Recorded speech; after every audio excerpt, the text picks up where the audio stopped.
on va utiliser le jeu de Marianne Hubert, enfin, qui a été dessiné par quelqu'un d'autre, mais c'est elle qui a eu des lectures. Et on va voir comment ça marche. Donc, c'est-à-dire que soit vous pouvez poser une question bien spécifique, un domaine de votre vie sur lequel Ah oui, vous voulez un d'accord. éclairage, Ah oui, d'accord. ou alors vous pouvez demander juste est-ce qu'il y a un état des lieux, est-ce que quelque chose veut se faire Oui, c'est toujours savoir la même à question. moi, Est-ce que quoi. oui, voilà. Alors, Est-ce qu'il y a quelque bon, chose peut-être qui veut se ça, je vais peut-être préférer cette formule. D'accord. Quel message j'ai à entendre plutôt que Ça, de très bien, dire que voilà. les diriger, très Je bien. pourrais aussi le faire dans ce sens. Oui, bien. Écoutez, alors la première carte, vous avez tiré 3 cartes. La première sera celle du passé, de l'origine, des racines, de ce sur quoi ils veulent attirer votre attention. Oui. Par la main droite, gauche. Comme vous voulez, aucune Donc ça, espèce c'est d'importance. la Voilà la première. La deuxième, c'est la direction à prendre à long terme.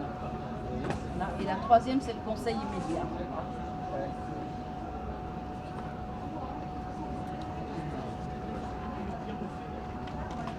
Alors, on peut tourner. La première, la deuxième et la troisième.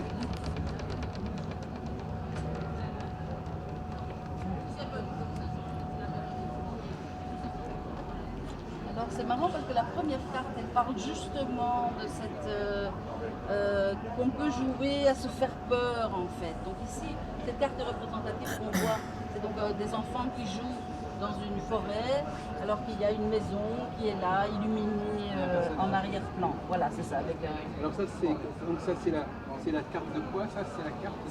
c'est celle qui représente le passé et les origines. Donc on doit l'interpréter du coup un peu comme si c'est à ça que vous avez joué. Par exemple, se faire peur, croire qu'on serait dans un univers malveillant où il y aurait des multiples monstres qui seraient cachés dans les bois. Et en fait, voilà. Et donc vos parents, donc ici on peut prendre le divin comme vos parents, savent que ce n'est pas la réalité, mais ils vous ont, parce que là il y a donc une belle il y a un repas sur la table, il y a un lit qui est préparé pour vous et vous pouvez revenir quand vous voulez. Mais comme ils voient que vous aimez jouer à vous faire peur, donc ça s'adresse à l'humanité tout entière. On se fait peur tout en sachant qu'on a un besoin de repli et de refuge. Oui, c'est ça, mais peut-être que voilà, comme les enfants s'amusent beaucoup à avoir peur, nous en tant qu'humanité, ben, ils nous ont dressé une petite tente dans le jardin parce qu'ils ne sont pas pressés, ils ont confiance qu'un jour vous rentrerez à la maison.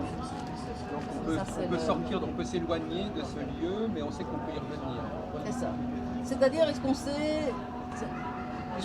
Dans notre état d'être humain actuel, on ne sait pas trop. La plupart des gens ne savent pas qu'ils peuvent retourner vers leurs petites origines. Hein. Oui. Donc on joue avec oulala, le monde est dangereux, on peut manquer de ceci, de cela, il y a de la méchanceté, il y a du racisme, il y a de l'injustice, etc. Tout ça existe bien entendu, mais si ça existe dans ma vie à moi, ce n'est pas par hasard. Donc c'est un peu ça. Je peux vous lire la citation si vous voulez. Hein. Elle est un peu longue. Non, mais... parce qu'on n'a pas tellement de temps. C'est ça, voilà. Bon, d'accord. Alors la deuxième carte, ça c'est celle qu'il faudra faire à long terme. Ah oui. Elle n'était pas complète parce qu'il y en avait une ici.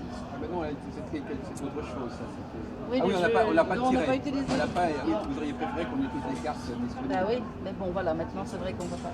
On va quand même faire confiance que c'était les bonnes cartes. Hein. Oui. La deuxième carte, ce qu'il faut faire, c'est qu'il faut qu'on aille souvent consulter l'enfant en nous. Vous voyez ici, il y a deux personnes. On pense une maman et une petite fille, en fait c'est la même personne. Et c'est vrai que nous avons encore l'enfant blessé à l'intérieur de nous. De la PNL. Bon, c'est-à-dire, sauf que ce qui est différent quand le guide en parle, c'est qu'il y a effectivement un enfant blessé qui est là dans vos profondeurs, qui a vraiment encaissé ce qui était douloureux, mais que cet enfant-là, il n'est jamais en contact avec le monde extérieur. Ça, il faut le savoir. L'enfant blessé, il n'y a que vous qui puissiez avoir accès. Par contre, l'enfant obstiné, et ça, il parle beaucoup dans ce jeu de l'enfant obstiné, c'est celui qui va chercher à gagner basé sur les souffrances que vous avez vécues. Oui. Donc il y a un enfant qui veut gagner là où il a l'impression d'avoir perdu. La vérité, c'est qu'il n'avait pas perdu. Pourquoi? Parce que c'était la vie. Les parents n'ont pas dit tiens, je ne te donne pas ça parce que je ne t'aime pas suffisamment. Non, les parents regardaient derrière eux, dans leur étagère, tu as besoin d'attention particulière parce que vu la personne que tu es, J'ai pas à donner parce que vous êtes 9 à la maison, par exemple. Et donc les souffrances viennent non pas par la volonté de nos parents, mais parce qu'eux aussi sont des humains et qu'ils ont eux aussi vécu les manques et les absences. Voilà, donc c'est ça. Mais par contre, il y a cet enfant qui ne veut pas renoncer. Et beaucoup de souffrances que nous vivons, c'est parce que l'enfant est attiré. Donc il y a un enseignement là-dessus, il y a 258 texte de base dans ce que je peux vous donner. Et en fait, là, cet enfant veut gagner là où il avait perdu, mais du coup, il va attirer, il va prolonger la souffrance. Parce qu'il va chercher une situation de vie. Il ne faut pas trop écouter cet enfant. En fait. L'enfant obstiné, il faut comprendre la différence entre l'enfant blessé et l'enfant obstiné. Là, il est quoi? C'est l'enfant blessé, la petite fille, elle pleure.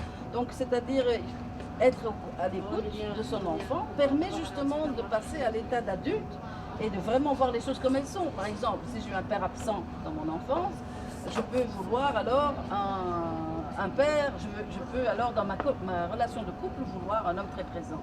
Mais ce que je ne l'aurai pas. Pourquoi? Parce que je vais baser mon choix de partenaire où je serai attirée par quelqu'un en fonction du fait qu'il présente les mêmes caractéristiques que mon père. Donc il n'est pas probable. C'est-à-dire ce truc-là, je vais être tellement gentil avec lui qu'après il changera d'avis, qu'il deviendra gentil.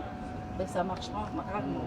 Mais notre Eros va nous attirer vers quelqu'un qui va représenter les mêmes conditions au départ. C'est parce que nous avons à changer d'avis là-dessus. Alors passons au troisième volet. Et la troisième, eh bien voilà, c'est celle, non, ça c'est pas l'avenir, mais non, ça c'est le conseil immédiat. Ça c'est la direction à prendre à long terme. Le conseil immédiat, c'est d'observer quand il y a une insatisfaction dans sa vie, c'est de se dire que peut-être qu'au lieu de se préoccuper, enfin, le guide nous dit, toutes les satisfactions découlent de votre alignement sur votre tâche divine, la tâche que vous avez à accomplir, que vous êtes le seul à pouvoir apporter ici sur Terre, qu'aucun être humain ne pourrait.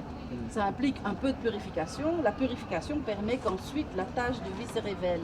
Et donc c'est cette tâche de vie que nous avons pour Dieu, pour le plan de salut.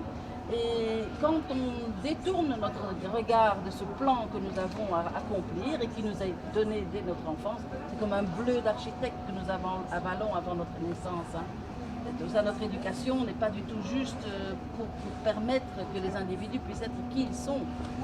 Mais bon, ça c'est une autre histoire. En tout cas, l'insatisfaction provient souvent du fait qu'on ne donne pas assez de poids au fait qu'on a vraiment une tâche à accomplir. Et que parce qu'on va perdre du temps en se disant, ben voilà, là je dois m'occuper de ma vie matérielle, ou je dois m'occuper de ma vie de couple, ou je dois m'occuper de ceci, de cela, pensant que se séparer, alors qu'en fait si nous allons vers là où nous devons aller, toutes ces satisfactions découlent très naturellement de l'accomplissement de cette tâche. En fait. Très bien, merci beaucoup. Merci à vous, c'est bien gentil.